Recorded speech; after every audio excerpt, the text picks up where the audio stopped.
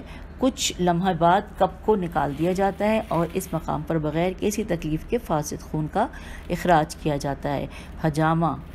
حجامہ کی وجہ سے کھچاؤ اور گرمی پیدا ہوتی ہے، اور وہ ان نظاموں کو درست کرتی ہے جس کی وجہ سے آسانی سے مریض کو آرام ملتا ہے اور وہ شفا یاب ہو جاتا ہے۔ پھر لکھا ہے حجامہ کی 3 اقسام ہیں۔ نمبر 1 تر حجامہ یعنی ویٹ کپنگ، نمبر 2 خشک حجامہ یعنی ڈرائی کپنگ، اور نمبر 3 حجامہ مساج یعنی کہ کپنگ مساج۔ لکھا ہے تر حجامہ اس کے ذریعے جسم کے کسی خاص پوائنٹ پر باریک اور چھوٹے چھوٹے انسیجنز دے کر خون نکالا جاتا ہے۔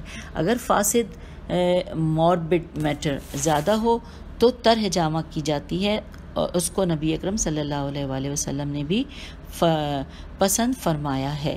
یہ ہم نے جان لیا۔ اور تر حجامہ کے بارے میں یہاں پہ تفصیلات تھوڑی سی حاشیے میں لکھی ہیں کہ کپنگ اور حجامہ مساج میں جسم کے اس مقام پر جہاں مساج کی ضرورت ہوتی ہے خاص تیل لگا کر ہاتھ سے ہلکا پھیلا دیا جاتا ہے اور پھر اس مقام پر کپس لگا کر مساج کیا جاتا ہے۔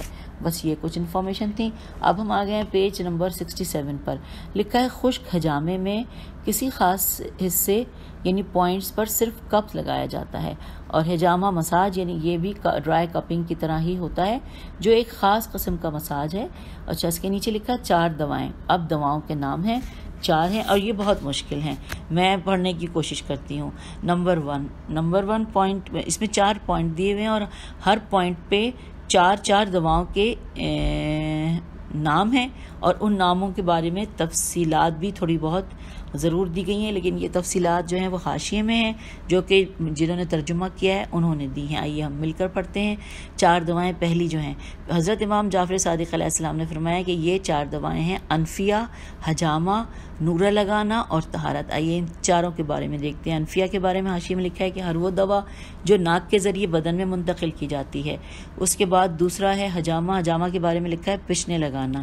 پھر لکھا ہے تیسرا نورہ لگانا، یعنی کہ جس کے بارے میں ہے کہ نورہ لگانا ایسا پاؤڈر چونا اور سنکھیا کے ملاپ سے بنایا جاتا ہے جو جسم کے زائد بالوں کو ختم کرنے کے لیے استعمال ہوتا ہے۔ پھر ہم آگے چل رہے ہیں، چوتھا ہے طہارت۔ طہارت کے بارے میں لکھا ہے کہ طہارت پاک ہونے، پاکیزہ رہنے اور صفائی کو کہا جاتا ہے، اور یہ حوالہ ہے کتاب کا نام ہے کافی، جلد نمبر 8 صفحہ نمبر 192۔ اب آگے چلتے ہیں، یعنی 4 دعائیں بتائی تھیں نا، پہلی میں جو 4 دعائیں تھیں جو ہم جعفر صادق علیہ السلام نے بتائی تھیں وہ ہم نے پڑھ لی۔ اب اس کے بعد دوسرا پوائنٹ ہے، اس میں لکھی ہے کہ امام حضرت جعفر صادق علیہ السلام نے فرمایا کہ یہ 4 دعائیں ہیں۔ اچھا، اب یہ پھر 4 آ گئی ہیں، میں پھر بتا دوں، حجامہ، انفیہ، تنقیہ اور قے کرنا۔ آئیے ان سب کے بارے میں حاشیے میں پڑھتے ہیں۔ اب حجامہ اور انفیہ کے بارے میں نہیں ہے، لیکن تنقیہ کے بارے میں لکھا ہے۔ تنقیہ یعنی کہ انیما۔ تنقیہ کے لغوی معنی پاک کرنا ہے۔ اصطلاح میں تنقیہ سے مراد وہ عمل ہے جب کوئی شخص مستقر قبض کے مرض میں مبتلا ہو جاتا ہے تو اس کے مقعد کے راستے سے بڑی آنت میں مایع داخل کیا جاتا ہے۔ اچھا، ہم نے یہ پڑھ لیا، بس یہ اس کے بارے میں اتنا ہی لکھا تھا۔ اگلا ہے قے کرنا، اور قے کرنا کے بارے میں لکھا ہے قے کرنا یعنی معدے کی صفائی، یعنی گیسٹرک لیویج، اور ساتھ ساتھ یہ بھی لکھا ہے کہ خصائل، یعنی کتاب کا نام ہے اور صفحہ نمبر 249 ہے، اور بہار الانوار جلد نمبر 62 صفحہ نمبر 108۔ اب تیسرا پوائنٹ ہے جس میں لکھا ہے کہ حضرت امام جعفر صادق علیہ السلام نے فرمایا کہ بہترین علاج ان کے ذریعے کیا جاتا ہے۔ اب وہ پھر 4 چیزیں ہیں، حجامہ، انفیہ، غسل اور تنقیہ۔ اب اس میں حجامہ، انفیہ اور غسل کے بارے میں تو کوئی تفصیلات نہیں ہے، لیکن تنقیہ کے بارے میں ہے پوائنٹ، اس میں بتاتی ہوں۔ تفصیلات یہ ہیں کہ طب الائمہ یہ کتاب کا نام ہے، اور صفحہ نمبر 54، بہار الانوار جلد نمبر 62 صفحہ نمبر 118۔ اس کے بعد پھر اگلا چوتھا پوائنٹ ہے اس میں کہ حضرت امام جعفر صادق علیہ السلام نے فرمایا کہ انبیاء یہ 3 عمل انجام دے کر اپنا علاج کرتے تھے، اور یہ جو لکھا ہے کہ 3 عمل انجام دیا کرتے تھے وہ پھر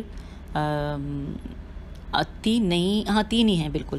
پہلا ہے حجامہ، پھر جسم کے اضافی بالوں کو صاف کرنا، اور تیسرا ہے انفیہ، الف نون فے یہ ہے۔ اور انفیہ کے بارے میں یہ لکھا ہے، حوالہ ہے کتاب طب الائمہ صفحہ نمبر 57 اور جلد نمبر 62، بہار الانوار کی جلد نمبر 62 اور صفحہ نمبر 120۔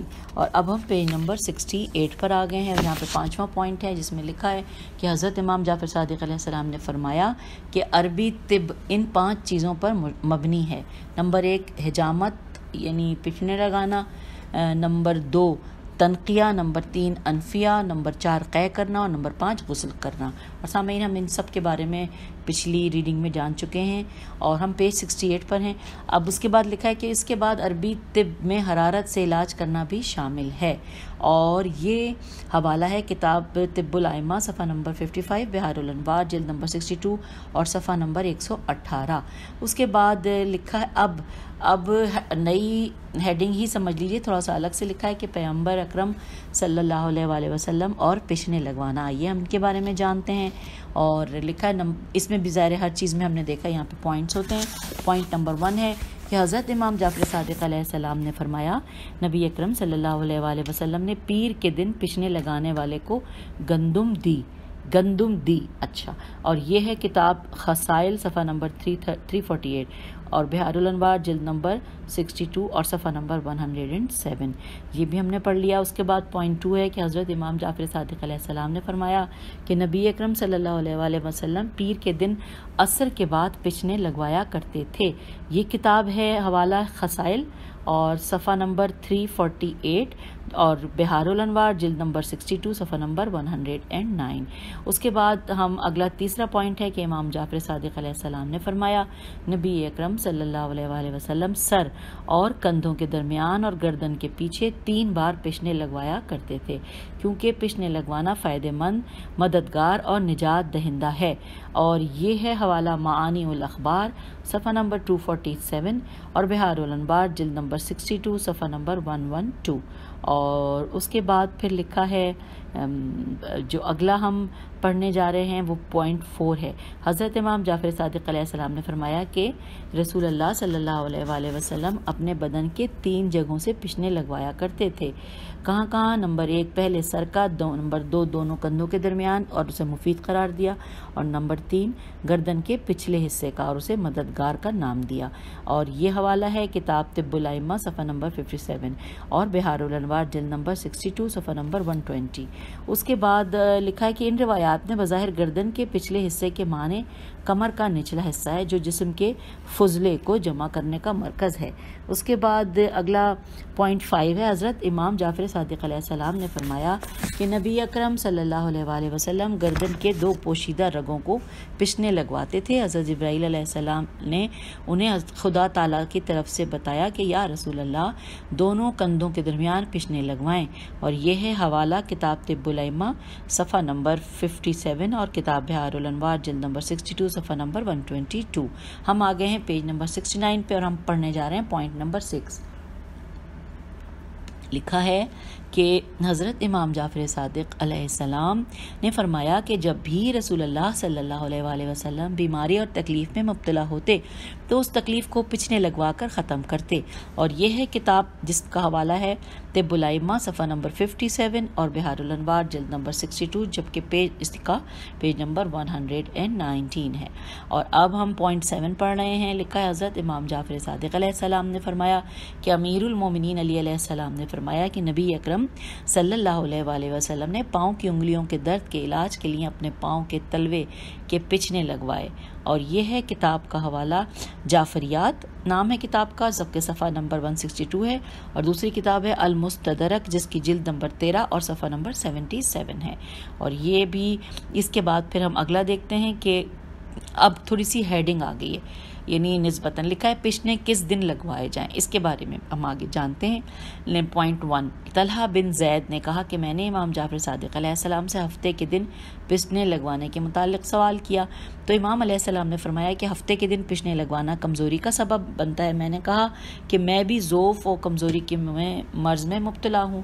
امام علیہ السلام نے فرمایا میٹھی بہی، یعنی اب اس کے بہی کے بارے میں لکھا ہے بریکٹ میں سفر جل سین فیرے اور جیم لام، کہ لکھا ہے کہ میٹھی بہی کے بیج کے ساتھ کھاؤ، یہ انسان کو مضبوط بناتی ہے اور معدہ صاف کرتی ہے اور اسے تندرست بناتی ہے۔ اور یہ حوالہ ہے کتاب طب الائمہ صفحہ نمبر 136 اور بہار الانوار جلد نمبر 66 صفحہ نمبر 175۔ اس کے بعد آگے پوائنٹ 2 ہے۔ حضرت امام جعفر صادق علیہ السلام نے فرمایا کہ اتوار کے دن پشنے لگوانا تمام بیماریوں کا علاج ہے، اور یہ کتاب کا حوالہ ہے مکارم الاخلاق صفحہ نمبر 74 اور بہار الانوار جلد نمبر 62 صفحہ نمبر 125۔ اور تیسرا پوائنٹ ہے کہ حضرت امام جعفر صادق علیہ السلام کے پاس کچھ لوگ آئے اور انہوں نے امام علیہ السلام کو بتایا کہ وہ پچھنے لگوا کر آئے ہیں، تو امام علیہ السلام نے فرمایا کہ اتوار کی رات تک پشنے لگوانے میں تاخیر کرنے میں کیا حرج تھا، کیونکہ اتوار کی رات کو پشنے لگوانے سے بیماریاں ختم ہو جاتی ہیں۔ اور یہ حوالہ ہے کتاب نمبر خصال خیسواد الف لام صفحہ نمبر 383 اور بہار الانوار کے جلد نمبر 62 صفحہ نمبر 108۔ اور یہ ہم آ گئے ہیں اس کتاب کے پیج نمبر 70 پر۔ اب پوائنٹ نمبر 4 پڑھنے جا رہے ہیں۔ لکھا ہے حضرت امام جعفر صادق علیہ السلام نے فرمایا کہ وہ شخص جو رمضان کے مہینوں کے علاوہ دوسرے مہینوں میں روزہ رکھتا ہے وہ جب چاہے پچھنے لگوا سکتا ہے، لیکن رمضان کے مہینے میں ایسا کر کے وہ اپنے آپ کو نقصان نہ پہنچائے، کیونکہ اس دوران خون جلن کے ساتھ اور غیر معمولی حالت کے ساتھ نکلتا ہے۔ امام علیہ السلام نے فرمایا کہ ہم رمضان کے مہینے میں اتوار کو رات کے وقت پشنے لگواتے ہیں اور ہمارے چاہنے والے سوموار کے دن پشنے لگواتے ہیں۔ اور یہ حوالہ ہے کتاب مکارم الاخلاق صفحہ نمبر 73 اور بحار الانوار صفحہ نمبر 62 جلد 62 اور صفحہ نمبر 123۔ اور اب ہم آگے چل رہے ہیں، یعنی پوائنٹ 5 پڑھنے جا رہے ہیں۔ لکھا ہے حضرت امام جعفر صادق علیہ السلام نے فرمایا کہ سوموار کے دن پشنے لگوانا بدن کی بیماریوں کو باہر نکال کر پھینکتا ہے۔ اور یہ ہے حوالہ کتاب خصال صفحہ نمبر 385 اور بحار الانوار صفحہ نمبر 69 جلد نمبر 69 اور صفحہ نمبر 39۔ یہ بھی ہم نے پڑھ لیا۔ اور اب ہم آگے چلتے ہیں۔ لکھا ہے پوائنٹ نمبر 6 کہ حضرت امام جعفر صادق علیہ السلام نے فرمایا کہ آذار الف مد آ زال الف اور رے آذار کے مہینے کے پہلے منگل کو پشنے لگوانا صحت اور تندرستی کا سبب بنتا ہے، اور یہ خدا کی رضا کے مطابق رسول اللہ صلی اللہ علیہ وآلہ وسلم کی سنت ہے۔ اچھا سامعین، یہ جو آذار کا مہینہ ہے اس کے بارے میں حاشیے میں تفصیل لکھی ہے کہ آذار کا مہینہ یونانی مہینہ ہے جو کہ میلادی سال کا مارچ کا مہینہ اور شمسی سال کا اسفند اور فرور دین کا مہینہ بنتا ہے۔ یہ اس کے بارے میں لکھا ہے۔ اور جبکہ یہ جو ساری تفصیلات ہم نے پڑھی، یعنی کہ جو بتایا ہے اس کے بارے میں، یہ ہے حوالہ کتاب طب الائمہ صفحہ نمبر 56 اور بحار الانوار جلد نمبر 62 صفحہ نمبر 118۔ آگے پڑھتے ہیں پوائنٹ 7۔ لکھا ہے ہمران ہے میم رے الف نون۔ ہمران نے کہا امام جعفر صادق علیہ السلام نے فرمایا کہ پشنے لگوانے کے بارے میں لوگ کیا نقطہ نظر رکھتے ہیں؟ تو میں نے کہا کہ لوگ سوچتے ہیں کہ منگل کے دن پشنے لگوانا مفید اور صحیح ہے۔ تو امام علیہ السلام نے فرمایا اچھا وہ یہ نقطہ نظر رکھتے ہیں۔ میں نے کہا اور ان کا یہ بھی نقطہ نظر ہے کہ منگل کا دن پشنے لگوانے کا دن ہے۔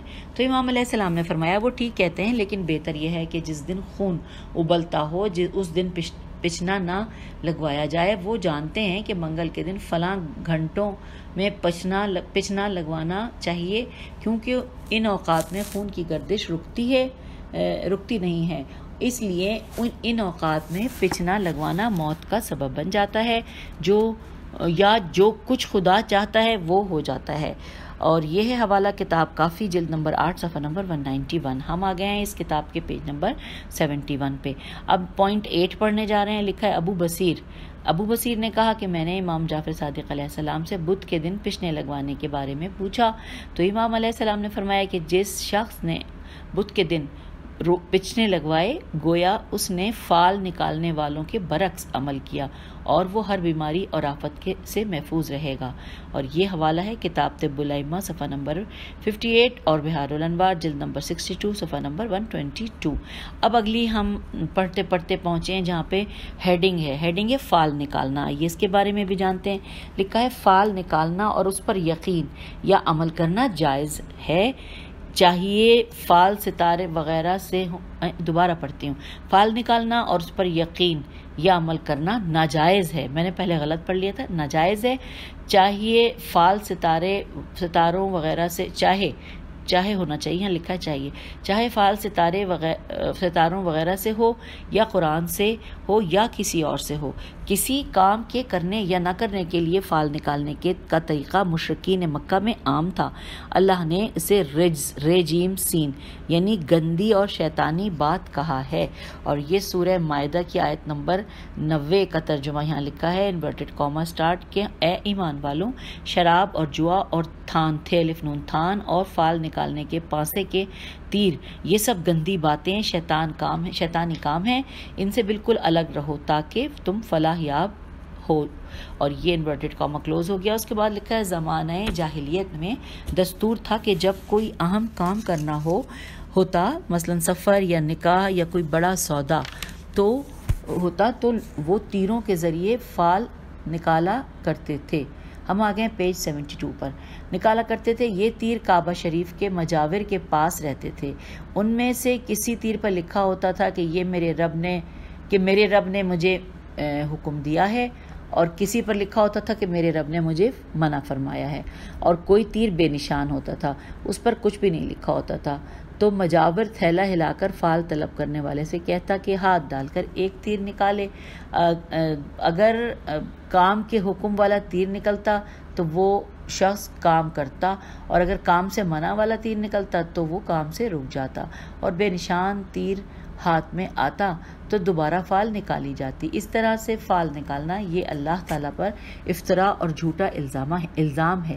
نبی اکرم صلی اللہ علیہ وآلہ وسلم نے لوگوں کو فال کی جگہ استخارے کی تعلیم دی ہے۔ اس میں حکم یہ ہے کہ جب بندہ رب علیم سے ہم رہنمائی کی التجا کرتا ہے تو اپنے معاملے کو اپنے مولا کے حوالے کر کے اللہ کی مرضی معلوم کرنے کا شدید خواہش مند ہوتا ہے، اور وہ اللہ تعالیٰ کے دروازے پر گر جاتا ہے اور اس کا دل ملتجی ہوتا ہے، تو ممکن نہیں کہ اللہ تعالیٰ اپنے بندے کی رہنمائی اور مدد نہ فرمائیں۔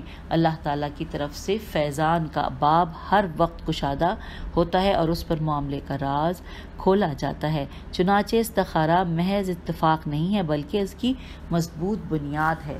اس کے بارے میں حاشیے میں مترجم نے لکھا ہے کہ یہ بات بریکٹ میں لکھا ہے مترجم، یعنی کہ یہ بات مترجم نے بتائی ہے، سمجھائیے۔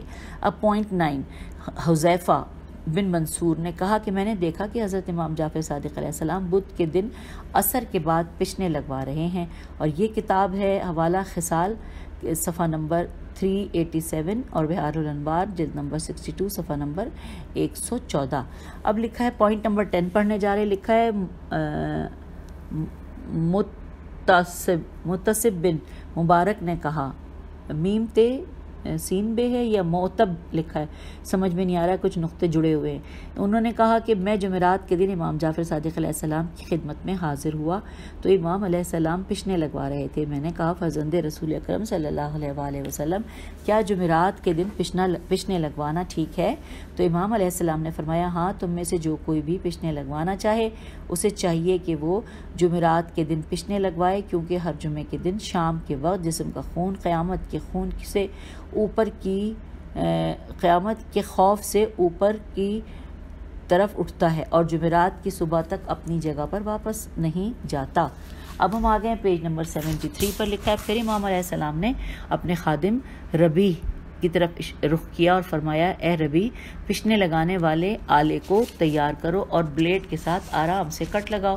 حوالہ ہے کتاب خصال، صفحہ نمبر 389 اور کتاب بہار الانوار جلد نمبر 62 اور صفحہ نمبر 110۔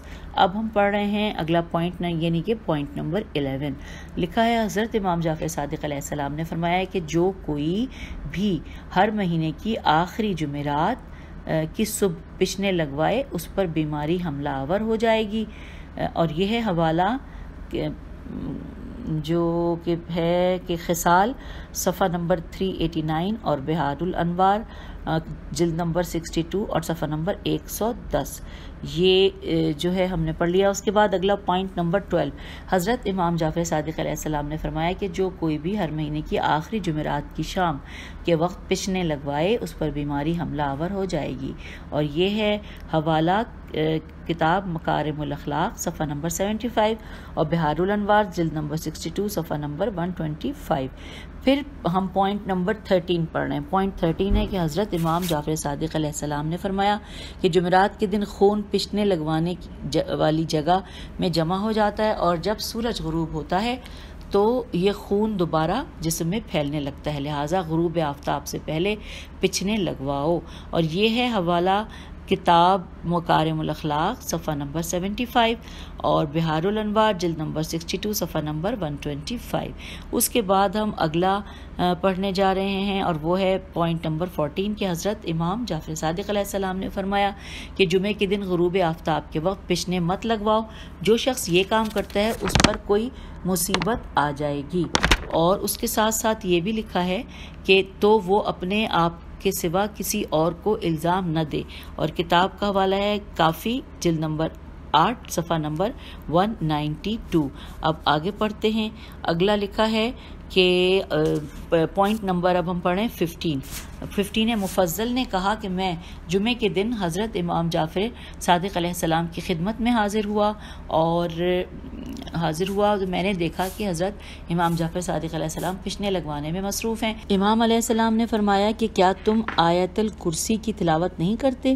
اور آپ نے جمعے کے دن دوپہر کے وقت پشنے لگوانے سے منع فرمایا۔ اور یہ ہے کتاب کا حوالہ مکارم الاخلاق صفحہ نمبر 75، بہار الانوار، اور جلد نمبر 62 صفحہ نمبر 126 ہے۔ اچھا، اس کے بعد پھر پوائنٹ 16 ہے کہ حضرت امام جعفر صادق علیہ السلام نے فرمایا کہ آیت الکرسی کی تلاوت کرو، پھر جس دن تم پشنے لگوانا چاہو لگواؤ، صدقہ دو، اور اس کے بعد جس دن بھی تم گھر سے باہر جانا چاہو گھر سے باہر جا سکتے ہو۔ اور یہ ہے حوالہ کتاب کافی، جلد نمبر 8 صفحہ نمبر 273۔ تو سامعین، یوں اب ہم اپنی آج کی ریڈنگ کا اختتام کرتے ہیں۔ انشاءاللہ اگلی جو ہے وہ ریڈنگ ہم اس سے آگے چلیں گے، کیونکہ یہ ابھی جو ہم پڑھ رہے ہیں اس میں ہم نے ابھی 16 پوائنٹ پڑھے ہیں، جبکہ اس میں مزید ابھی پوائنٹس رہتے ہیں، تو انشاءاللہ آگے پڑھیں گے۔ خدا حافظ، فی امان اللہ۔